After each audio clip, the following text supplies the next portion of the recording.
Faith sat on the windowsill and watched the raindrops dripping down the glass. It was her favourite place in the apartment, though not exactly comfortable. Things were very different in the apartment that could have been her home if she'd managed to talk her husband into buying it. She chose that apartment because of the windowsills, unusually wide, wooden, more like countertops than those narrow plastic strips under windows where even flowerpots teeter precariously. Since childhood, a wide windowsill where one could sit comfortably had symbolized coziness for Faith. In her dreams, she pictured herself beautiful and stylish, reclining against two contrasting cushions, languidly gazing out the window with a steaming mug of coffee. Perhaps these persistent fantasies came from a scene in fashion magazines or a movie, but she desperately wanted such a windowsill. When she saw this apartment, it was love at first sight, bright, spacious, with a beautiful city view, and, oh wonder, those coveted windowsills that seemed to beckon her. But her husband Jack took his time, wandering from room to room, mumbling to himself, literally sniffing every corner while picking at wallpaper edges and grimacing. "Well, I don't know," he said at last. "There's a lot of, how should I put it, unnecessary things." "For instance?" Faith asked, surprised. "Well, for example, these windowsills," he said, immediately targeting her most treasured for her feature. "Faith, what do we need them for? Do you know that such wide windowsills disturb air circulation? In other words, they waste heat from the radiator. I wouldn't be surprised if all these fancy things, these stupid windowsills, built-in cabinets and tiles, were included in the price." "That's nonsense," Faith snorted. "Everything is nonsense to you." Jack waved his hand. "Listen, honestly, I don't understand why we should buy an apartment, especially a 3-bedroom one. We'll go bankrupt on utilities alone, and we've got a mortgage to consider. Faith, let's think about this again, okay? After all, we have a place to live. What's wrong with my mother's apartment?" "Everything," Faith answered with her ready response, a conversation they'd had countless times before. "And the most important thing is that it's Mum's, you know. Not yours, not mine, not ours. Your Mum's. I can't even arrange furniture how I want.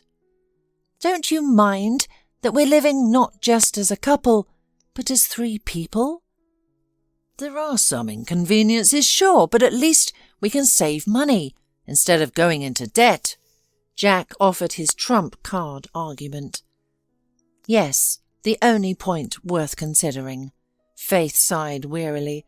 Clearly she had a long road ahead to convince Jack to buy their apartment. And really, how could they discuss an apartment when he had made such a fuss today over something as minor as her old coat?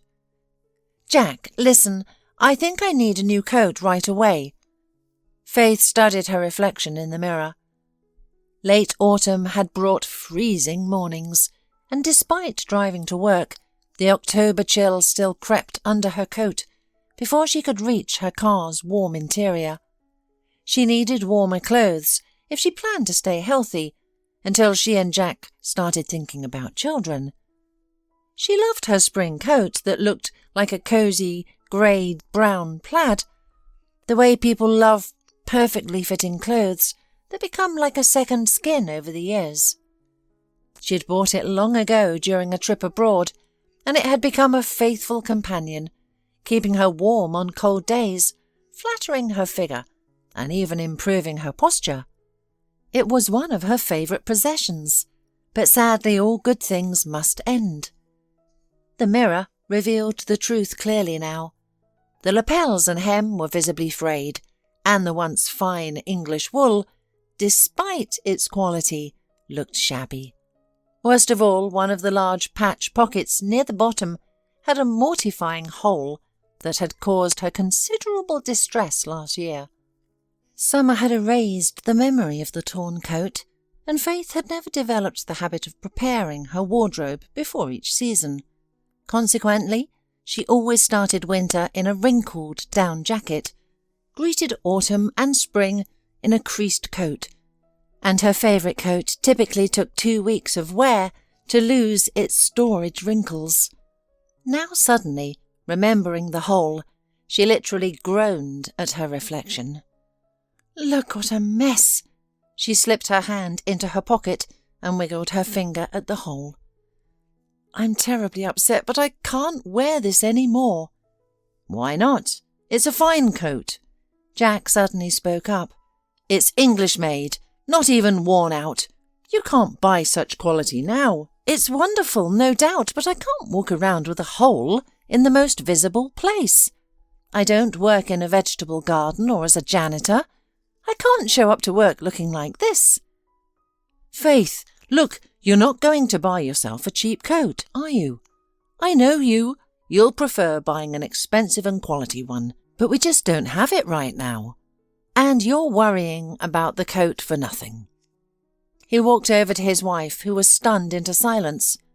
"To be honest, if you hadn't told me about the hole, I wouldn't even have noticed it. It's so tiny.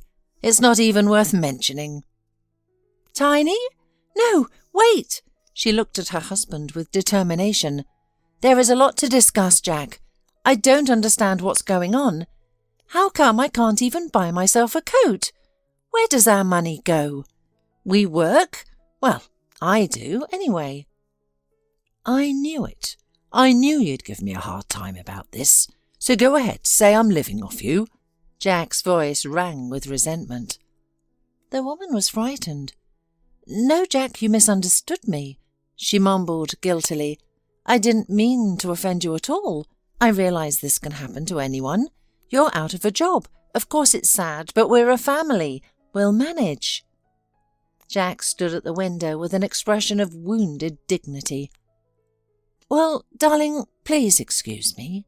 Faith, having hung the unfortunate coat on the rack, came up to her husband and gently pressed her head against his shoulder. "To hell with this coat. I'll wear a jacket. Besides, winter's coming soon, and I'll need to switch to a down jacket anyway." "All right, let's forget it," Jack grumbled, conciliatory. "But don't throw away your coat. It can be sewn up. Let's take it to my mother. She'll fix it. And don't spoil your mood over nonsense. By the way, whose birthday is tomorrow, huh?" He laughed and put his arm around her shoulders. "My favourite wife. Well, I need to run. I'm late. Today's a day off, but I've been offered a job opportunity. I need to meet someone. Talk to him." Jack left long ago, and Faith sat on the windowsill, lost in thoughts about herself, about her family life, which had turned out quite different from what she'd imagined in her dreams, about Jack, about his words and actions. Yet there was nothing special or unusual in her husband's words. Jack simply had one peculiarity that had distinguished him throughout his life. First from the other children, then from his school class, his university group, and finally from adults in general. Jack was a cheapskate, in the truest sense of the word. Everyone had always known it. It was as obvious as the fact that the sun rises in the east and sets in the west. Jack had always been that way, and for Faith it was neither a surprise nor a discovery. She had known Jack almost all her life, with a long break, of course, but practically from birth until today, sharing an apartment and a bed with him for the past 3 years. Yet they were complete opposites. Their families had lived in the same building and, within months of each other, had brought home their newborns. A boy, Jack, and a girl, Faith. Naturally, they first played in the same sandbox, then attended the same kindergarten and school. Faith occasionally participated in attempts to reform his miserly ways, though more often defended him from overzealous champions of justice. Until 6th grade, Jack had been rather frail and small, and in Faith's opinion, far too loud for his size. She herself was tall and athletic, focusing on swimming, which had developed her arm and shoulder strength.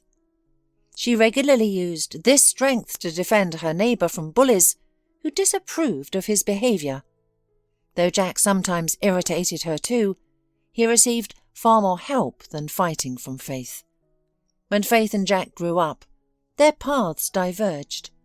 Right after school, he disappeared somewhere distant, either to work or study. No one, it seemed, not even Jack's parents, knew for certain.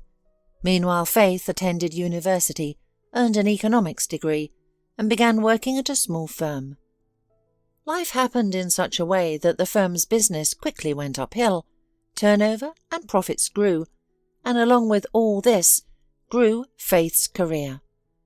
In a few years, the hard-working, persistent, and pathologically honest young woman rose from an ordinary specialist in the accounting department to head of the economic department.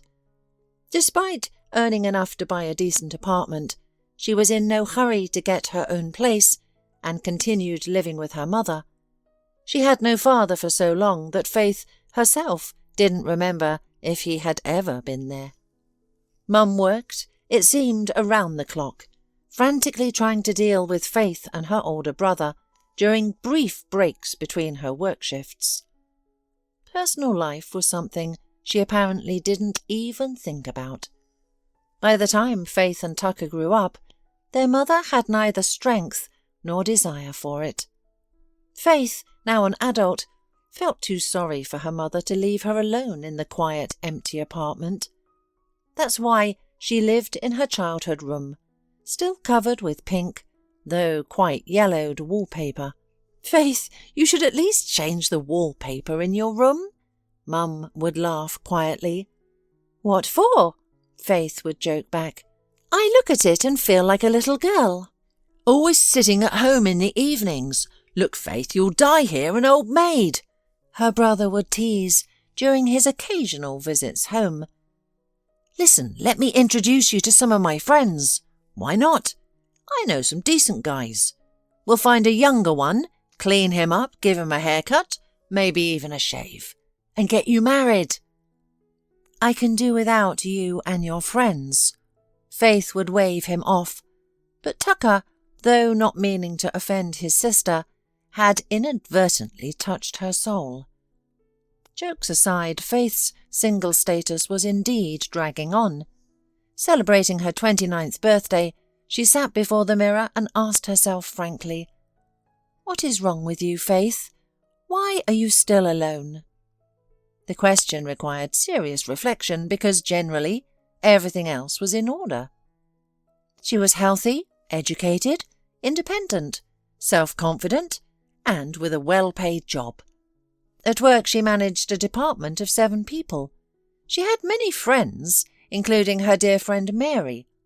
Mary insisted all men were worth nothing, declaring that women should ignore them completely and live freely, without washing socks, wiping noses, or cooking soup. Yet this passionate conviction hadn't stopped Mary herself from being a loving wife and mother to 2 charming twins for several years. "So what?" Mary would snort when Faith pointed out this contradiction. "Trust me," Mary would complain, "I haven't read a book in 5 years, even on my one day off. I can't lie quietly or take a proper bath. Within 5 minutes, someone always bursts through the door, yelling about a bursting bladder or needing something they absolutely cannot live without. Before I can even wash up." Faith would nod sympathetically at her friend's words.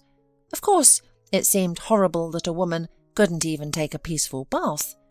Yet, when she returned home and sank into her own fragrant bubble bath, she found herself dreaming of someone knocking on the door or bursting in, demanding her attention and breaking the silence she'd grown weary of. Like many women, Faith began searching for the root of her problems in her appearance. The mirror told her honestly that she'd never be asked to model. Her nose could be shorter, her skin clearer, her hair thicker, and her eyes, especially in the morning before her beauty routine, were mere slits, far from what anyone would call beautiful. But with effort in hair and makeup, she transformed into quite a pretty young woman, with a special charm in the dimples that appeared when she smiled without hesitation.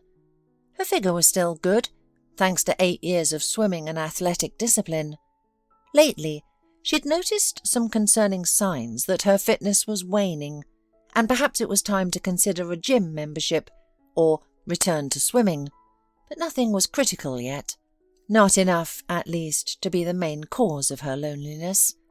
Faith continued her self-examination, buying beautiful clothes she had nowhere to wear, going on solitary tourist trips where she pretended to be a traveller seeking romantic solitude, and shyly asking strangers to photograph her in front of landmarks.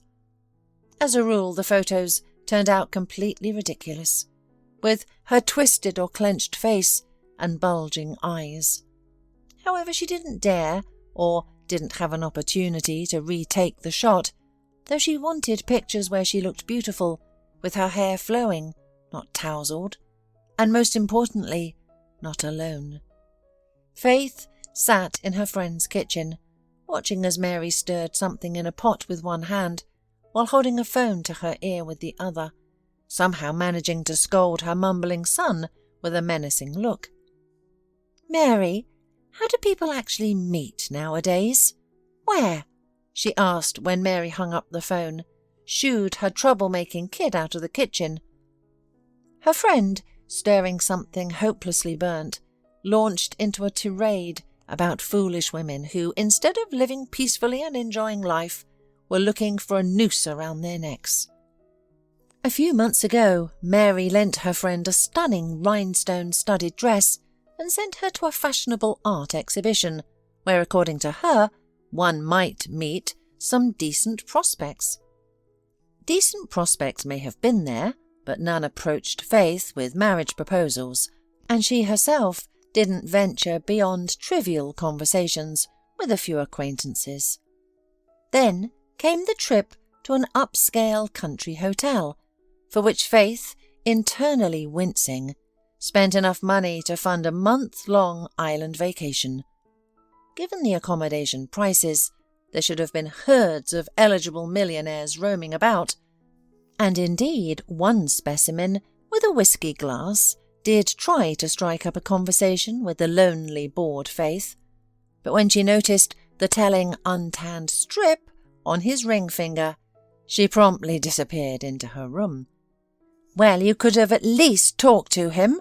You wouldn't die over it. I'll tell you a secret. To meet a man, you actually have to respond when he speaks. Can you imagine?"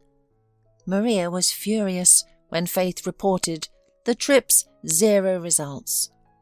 "God, how do they keep you employed, let alone in charge? You can't say a word." How could Faith explain to Mary that at work she was an entirely different person, confident, strong, understanding everything she said and did? There she was in her element. But in unfamiliar settings, especially with strange men, she turned wooden, catastrophically tongue-tied, her face growing dour as she lowered her head and began to blush inevitably. There was also that questionable night at the club with friends. The informal setting was supposed to help Faith relax and finally make a meaningful connection. Instead, she didn't know how to dance like the other club-goers did, and alcohol wasn't really her thing.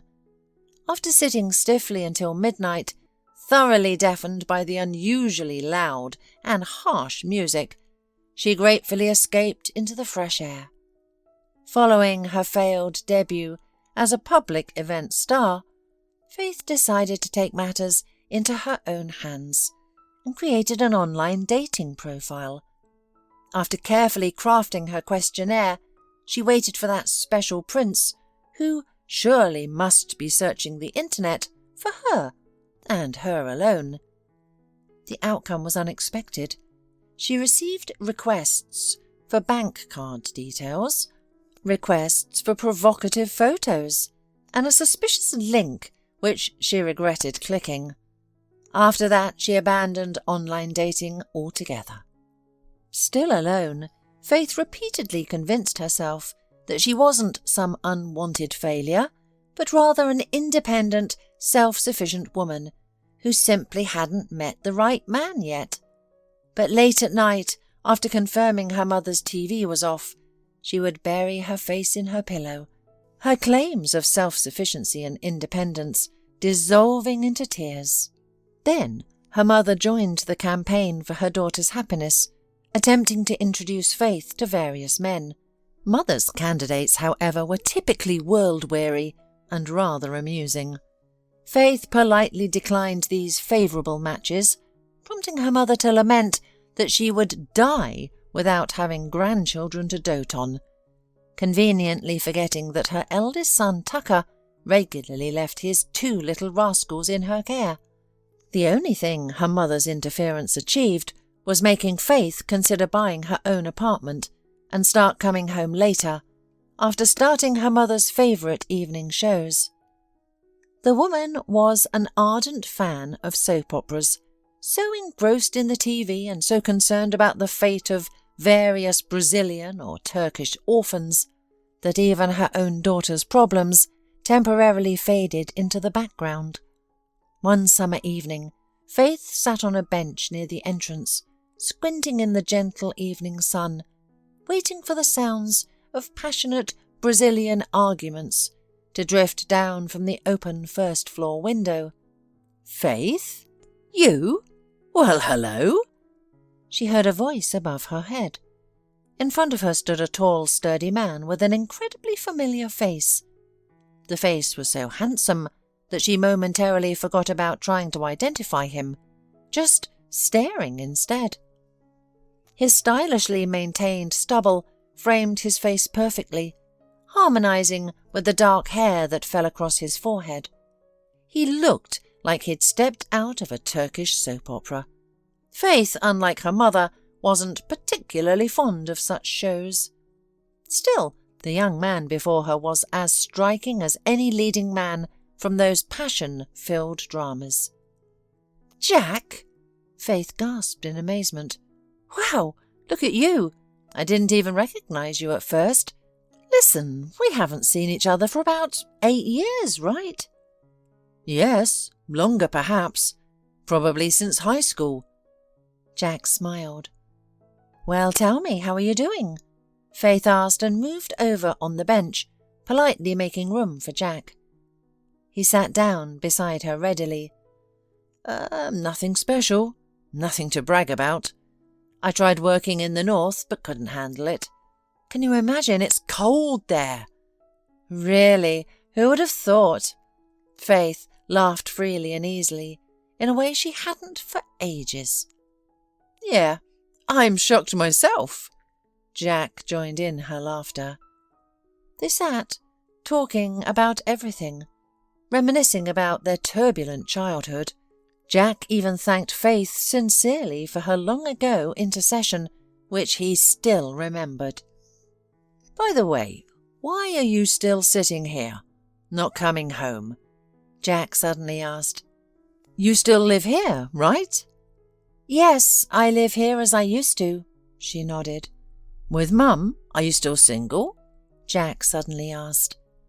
Instead of telling him it was none of his business or that such direct questions were inappropriate, Faith surprised herself by playfully shaking her head and saying, "Imagine, no one wants me." Perhaps it was because Jack was familiar, someone she'd known for so many years. Being with him felt surprisingly natural. Words that would normally never cross her mind, or at least stay stuck in her throat, flowed easily with Jack. "No one wants you? What fools!" said Jack, suddenly serious. "I would." "You're lying," Faith teased. "All you men are cheaters and liars, only able to promise a poor girl many things and then go to the bushes." "No. Wait, Faith," Jack said with unexpected solemnity. "I'm perfectly serious. Marry me." "Jack, the North must have frozen your brain." She laughed again. What are you talking about? Well, I'm off. We have... She nodded at her apartment window. Oh, can you hear that? Carmelita's already been with Ignatia and now regrets it. It'll be a good 20 minutes, so I can eat dinner in peace, while my mum sympathises with the poor girl. Nice seeing you, Jack. Bye. She waved goodbye to her old friend and hid in the entryway. Well, look at that. Jack went from an ugly duckling to such a swan. Who would have thought? She mused before falling asleep. The next evening, after parking her car in the usual spot, she nearly walked straight into a bouquet of flowers. Looking up, she saw Jack holding gorgeous white roses. Oh, Jack, you look impossibly handsome, Faith exclaimed sincerely. Jack cut a striking figure in his white shirt with thin blue stripes and dark jeans. Are you going on a date? She continued, not waiting for his response. Ooh, I envy your date partner. Such a gentleman. Picture perfect. And these flowers, just amazing. That is to say, you envy yourself? Jack smiled. I don't understand, Faith said. The flowers are for you, and I dressed up like this to please you. If you agree, I'd like to invite you somewhere for a proper conversation. Faith, please don't refuse. She looked around, confused. This had to be some kind of trick, a prank. His friend was probably hiding nearby, ready to jump out laughing. Jack, what are you doing? Faith ventured. Nothing. I'm just inviting you to a restaurant, that's all. Jack smiled. Okay, since you're so distrustful, I'll tell you everything straight. We bumped into each other yesterday by chance. When I saw you, I suddenly realized I really like you. I guess I've always liked you. Maybe since high school. I just didn't realize it then. From school? Faith could not overcome her amazement and confusion. So you fell in love with me in high school? Huh? I wonder if it was after I hit you in the forehead with a basketball, or when the girls and I locked you in the girls' restroom. Jack sighed and said, I don't remember exactly. Maybe it was then, or maybe it was after you defended me from 3 8th graders. I don't know. Faith, you'd better say yes or no, because half the neighbours are staring out the windows at us. They settled down at a table in a small, cosy restaurant. Faith, let's go back to our conversation from yesterday, Jack suddenly suggested. Is it about you asking me to marry you? She laughed. Jack, aren't you tired of this? Maybe I should hit you again to make you come to your senses. So you don't believe me? He raised an eyebrow, well aware that it suited him terribly. Not a bit. Faith nodded vigorously, fighting Jack's charms. You, Faith, are a surprisingly down-to-earth person. He sighed. Well, how can I prove that I'm serious and really want you to marry me? Eat a napkin. Faith blurted out. Jack looked at her with sad eyes, reached out, picked up the napkin lying on the table and bringing it to his mouth, began to squeeze its edge slowly. That's it.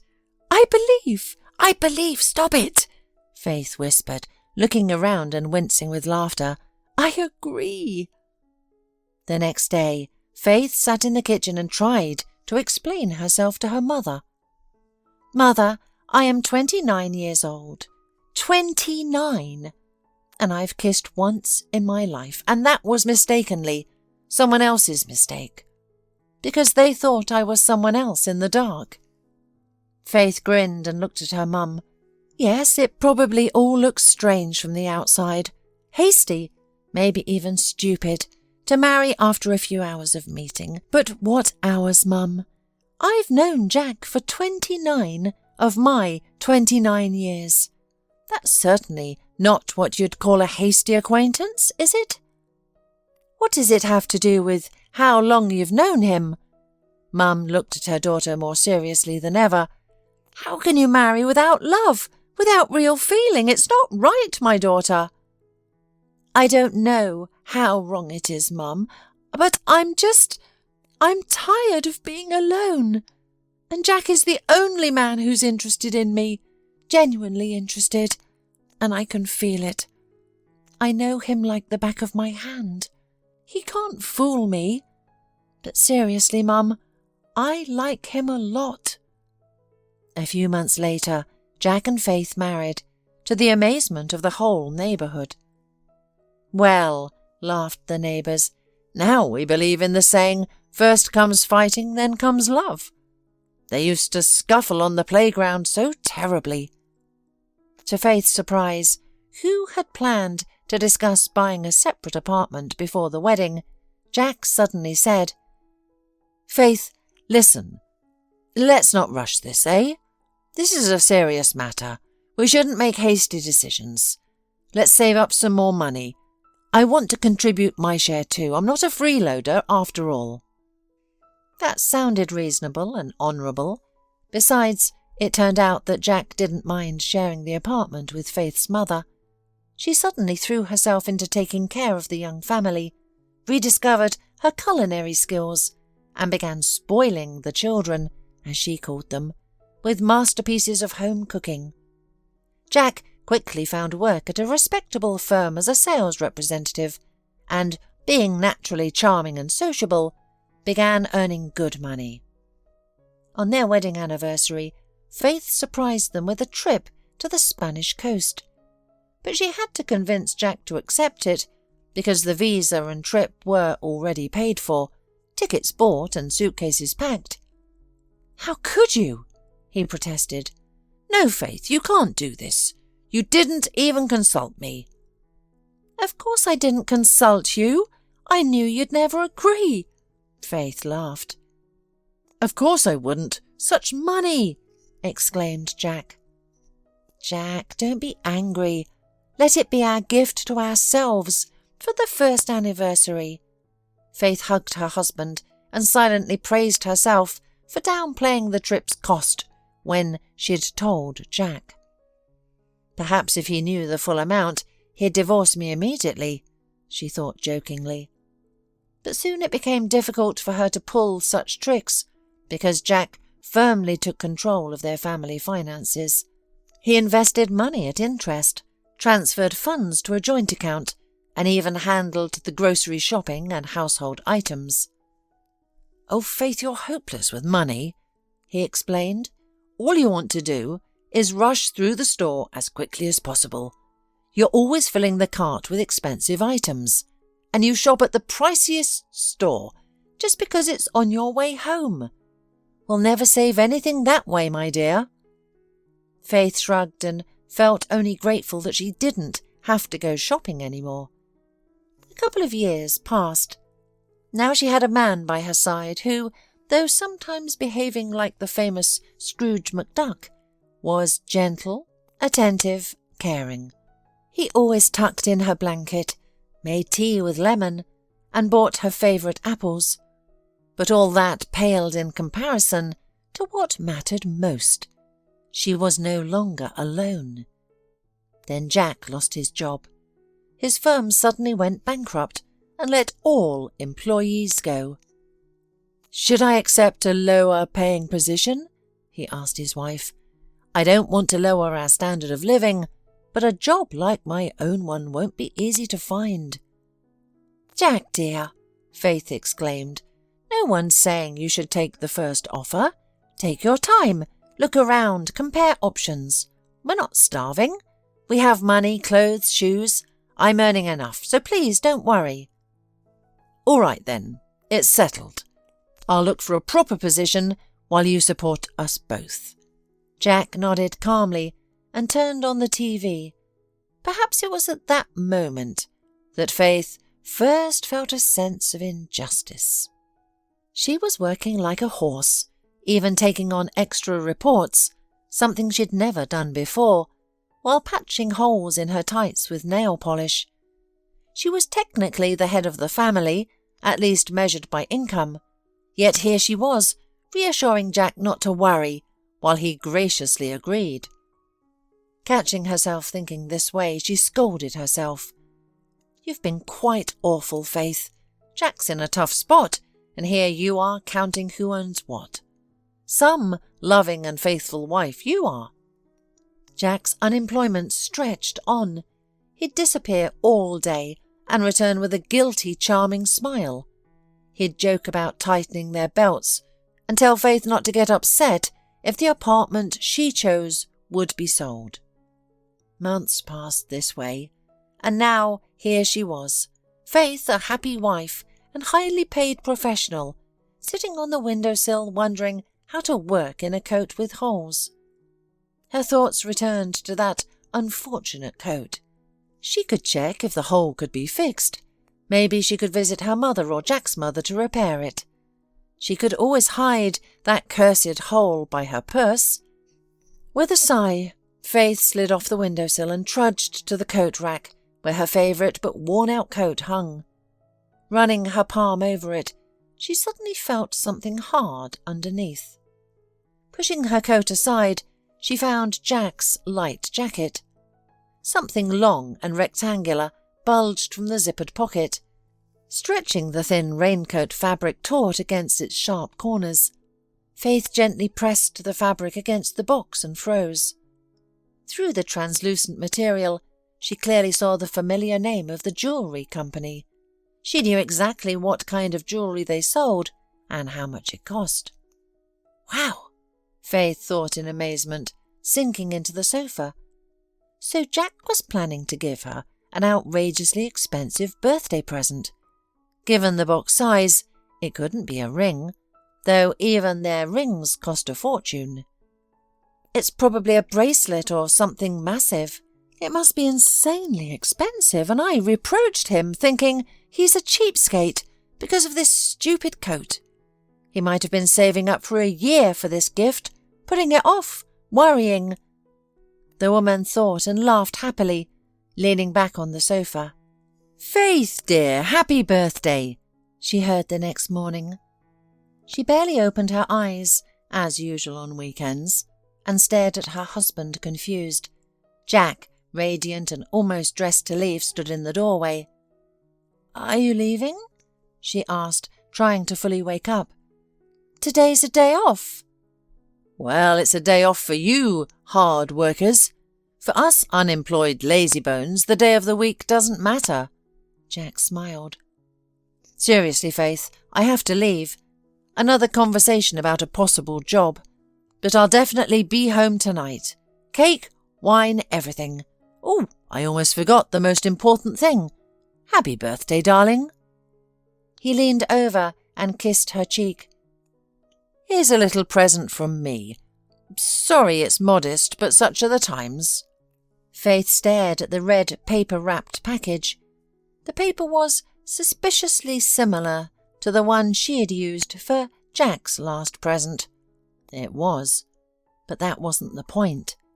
What she held in her hands, neither in shape nor size, resembled anything like a jewellery case from a famous firm. "Is this for me?" she asked, confused. "Of course." Jack nodded happily.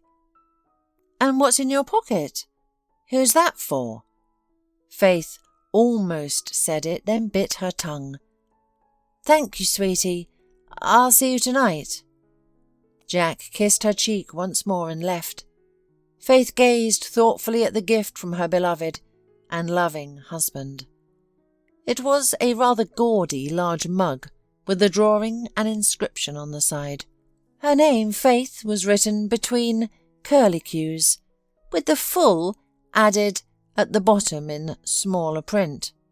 Yes, she was Faithful Faith. Faith grinned, picked up a black marker and added the word fool. It turned out beautifully and meaningfully. The jewellery case was no longer in the apartment. She checked everywhere, despite how disgusted she felt at that moment. Jack came from a simple, ordinary family. His mother had worked for years in the district polyclinic's registry office. She was a kind, quiet woman with clear eyes. She loved her Jack, her late and only child. She would rush home during breaks to warm up his lunch, ensure he wore his hat and scarf to training, and in the evenings, despite being tired and cold, and algebraic functions, Jack loved his mother and respected her. Yes, this didn't stop him from wrapping her around his finger, almost literally. Jack's father, who believed in stricter methods of raising a real man, rarely had the chance to implement these methods. As a truck driver making long-distance trips across the country, he was often away from home for weeks. During those brief periods when the man came home, he had little influence on his son's upbringing, though he tried. Believing devoutly in the miraculous properties of gymnastics and contrast showers, he would mercilessly wake the unfortunate adolescent for morning routines. His educational system also included daily homework checks, mandatory household chores, and, peculiarly, reading classical fiction, though his father himself only ever read one book, as far as Jack could tell, the Handbook of Amateur Fishermen. But there was no point arguing. The boy would mentally count the days his father would be home and sigh miserably. Kicking aside the hated heavy dumbbell, he'd skip his evening neighbourhood run and brace himself for his father's inevitable shouting about his D grades. "Only a complete moron can get a D in such a subject." He'd hear his father's voice in advance in his mind. These conversations between father and son happened regularly, with only the tone and subject name changing. "How can anyone possibly get a 2 in geography?" "Easily," Jack would mutter in reply in his defence. Sometimes he emerged from these arguments, if not victorious. Then, at least feeling he'd gotten some revenge. "All right," said his father eagerly. "Let's see. What's your geography D for?" "Well, for the capitals of European countries," Jack reluctantly confessed. "Oh, God, Europe? Not even Africa?" marvelled his father. "Did you hear, Nina? What kind of fool are you nurturing here? He doesn't even know the capitals of European countries. Everyone knows that." "Really?" Jack grinned wickedly and vindictively. "Well, if everyone knows, then tell me the capital of Lithuania." "Tallinn." "What? No." "What do you mean, no? Why are you making faces at me?" The man looked at his son, his wicked smile faltering as he began to hesitate. Actually, wait, no, not Tallinn. Riga. Yeah, definitely Riga." "Again, no," the boy said triumphantly. "Wait." The self-proclaimed home educator and geography expert sputtered. "What have we got there? Tallinn, Riga, and what's its name? Well, the third city. Always forget it, damn. What is it, Nina?" "Well, you don't know, but you say everyone knows," Jack stubbornly countered. His father looked at his son in confused anger and resorted to the classic parental defence. "So what? I'm near retirement. How many years ago did I learn this? I could have forgotten, but you learn it now, and then it just slips your mind." Then finally his father would pack up and leave for another trip, and Jack would exhale with relief. The dumbbells were shoved under the closet again, books arranged on the shelves, and lessons postponed until after playing outside. This mix of maternal and paternal upbringing resulted in Jack growing up fairly normal, though spoiled. When his unusual, almost pathological greed first appeared is difficult to pinpoint. In kindergarten, little Jack took toys from other children, but almost all children do that. What set him apart was his habit of smuggling these toys home, hidden in his pants or under his coat, despite his teacher's warnings and his mother's gentle reproaches. As Jack grew older, he discovered that his compulsion to possess everything he wanted didn't sit well with others. In fact, they disliked it so much that he got beaten up in the yard a few times for trying to take others' bikes or cars. The nickname Selfish Piggy, given by the other children, stung, and he resolved to change. But his peers either didn't notice his efforts or didn't believe them, and he never formed any close friendships during his school years. Only Faith, a long-nosed tomboy from the second entrance, with broad shoulders, inexplicably sympathized with him and helped him through difficult times. His education was more an ordeal than a journey. Even with his aging father, who had stopped taking long trips and was home more often, yelling at him more frequently, things didn't improve. Though, perhaps thanks to this peculiar form of attention to his academic performance, Jack managed to get C's with B's in an even way. After school, Jack fled from his father, whose moral lectures had become unbearable in his old age, and from his mother, whose kindness and well-meaning but futile guidance suffocated him. After all, what good were $20 and homemade cutlets when he craved thousands and fine dining? The only inheritance he claimed was bitterness toward his parents, who remained in their shabby two-bedroom apartment, having neither earned nor saved anything. Why have a child at all without the desire, intelligence or means to give them a better life than your own? He often thought. He enrolled in not very popular and low-ranged college, but quickly realized that memorizing facts, sitting through lectures and mingling with penniless classmates held no appeal. However, among his notably attractive classmates, a promising prospect emerged. A wealthy man's daughter, who surprisingly responded quickly to his attention. So quickly, in fact, that they soon found themselves in bed together. Soon she suddenly claimed rights to him, prattling about marriage and meeting her father. But Jack mysteriously lost interest in her and had to diplomatically explain that she had mistaken his attentions and he had no desire for a lifelong commitment. The girl seemed to understand everything but was clearly offended. That's why Jack didn't take any risks and fled as far from his hometown as possible. Thus, he ended up in the far north. Jack, feeling safe at last, settled in a small, perpetually frozen town, where summer's arrival was marked only by the sun refusing to set below the horizon. He survived for a few years, working as a labourer at a processing plant, living in a rented room and practising his masculine charms on the unsophisticated local ladies. But eventually he grew bored.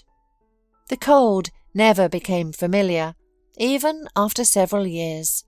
Each winter Jack marvelled at the thermometer readings and his body's ever-creative responses to the frost.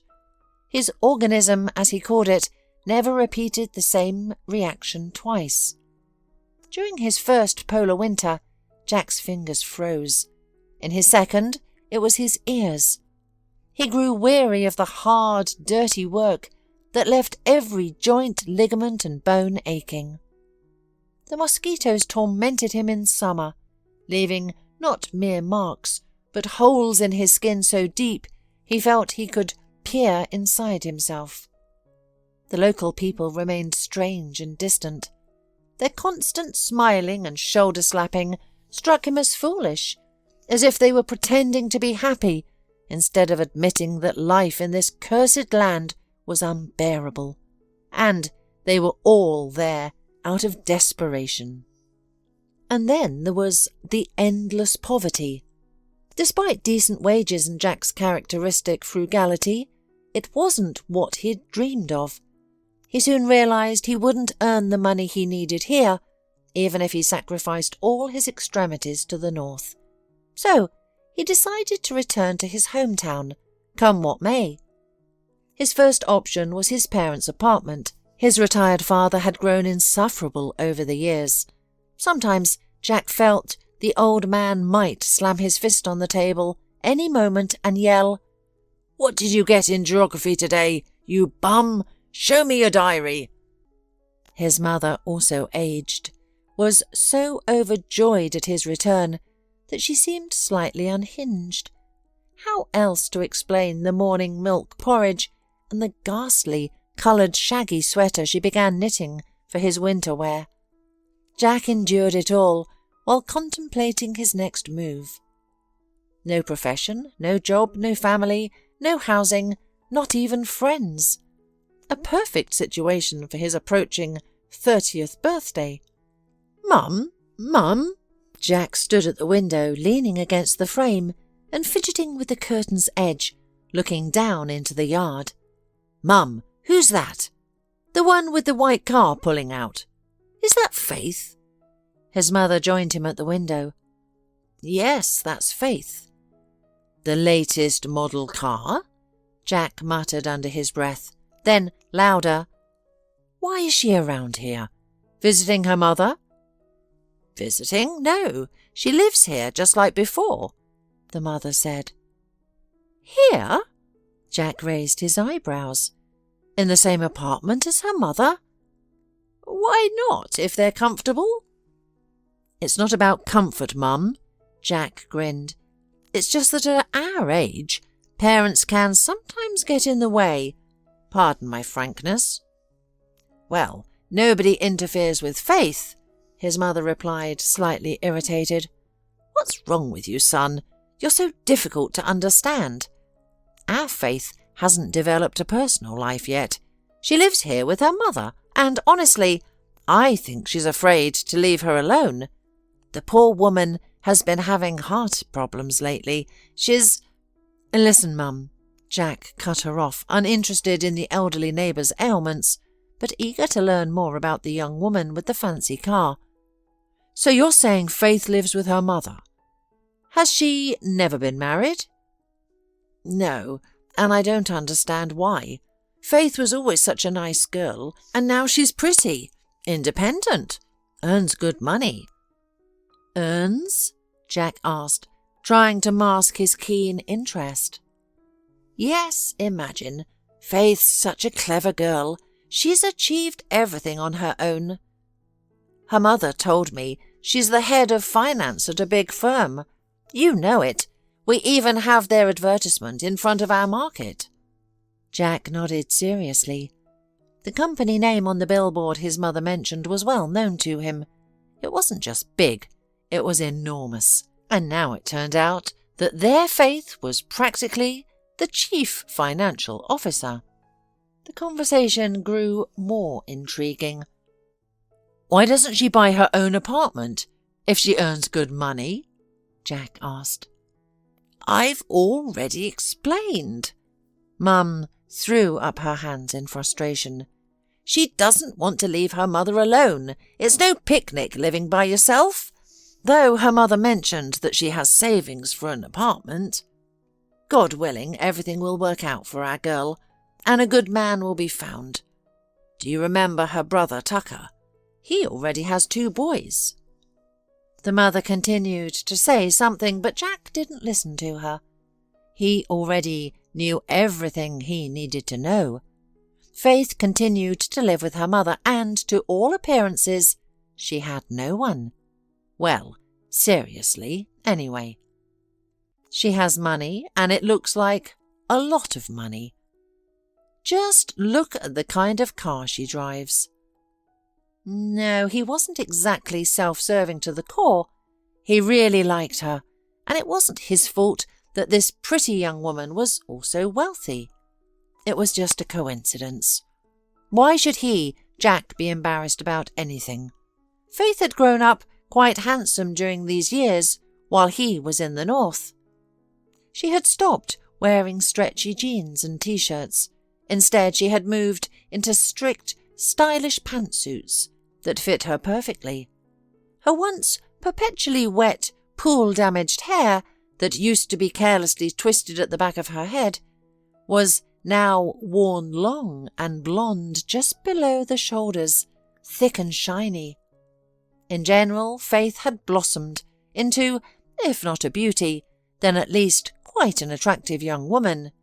Yet there was still some insecurity about her, a shyness, as if she was constantly apologizing for her presence.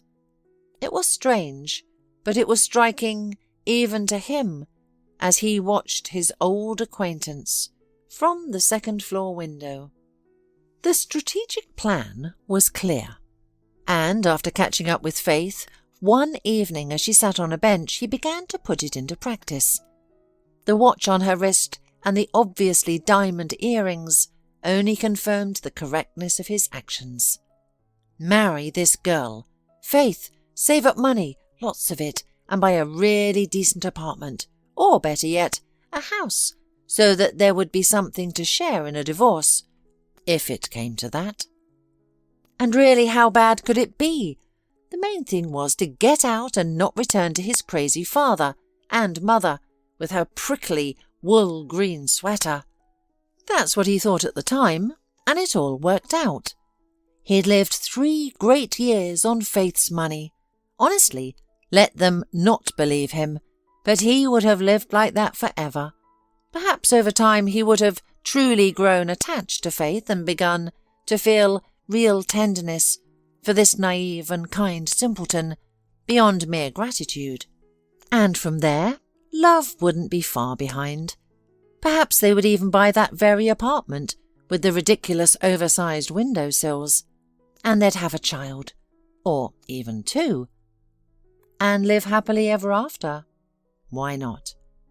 But then Veronica came along, and everything went to hell. Beautiful, demanding, determined. She suppressed him, enslaved him, completely subjugated him to her will, and on Faith's birthday he couldn't refuse to see her, either.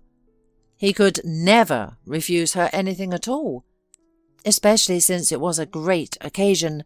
He could finally give Veronica something worthy of her, an absolutely stunning bracelet. But he came home like a fool, regretting to wipe the lipstick off his face, or rather, without even thinking about it. "Please, pack up and leave," Faith said. There was no cake, no salads, no wine on the table. There was only a mug, which he had bought at the last moment at the nearest kiosk. Jack didn't argue, or prove anything, or explain himself. After all, it was just another D that life had given him. Faith walked out of the store, breathed in the fresh autumn air with pleasure, and shrugged. It was warm and cosy. Her hands slipped into the large, deep pockets and felt the soft, slightly fleecy woolen surface beneath with pleasure. This wonderful, just-bought coat sat on her figure perfectly, as if moulded to her, and even seemed to whisper in her ear, gently caressing her face. "Take it, you must take it. Don't doubt it. We'll be excellent together, I promise. I'm sorry, but what a wonderful smile you have. Just please move away from the edge of the sidewalk before someone splashes mud on you." She heard a soft male voice. A tall, dark-haired man stood nearby, looking at her with admiration. "Your new coat suits you remarkably well, and if I were a little more brazen, I'd have the courage to invite you for a cup of coffee." "How do you know it's new?" she asked, smiling happily for some reason. "Well, it's just that you have—" He awkwardly pointed behind her back, as if embarrassed. Faith reached up and fumbled for the cardboard label dangling behind her collar and laughed loudly, cheerfully, freely.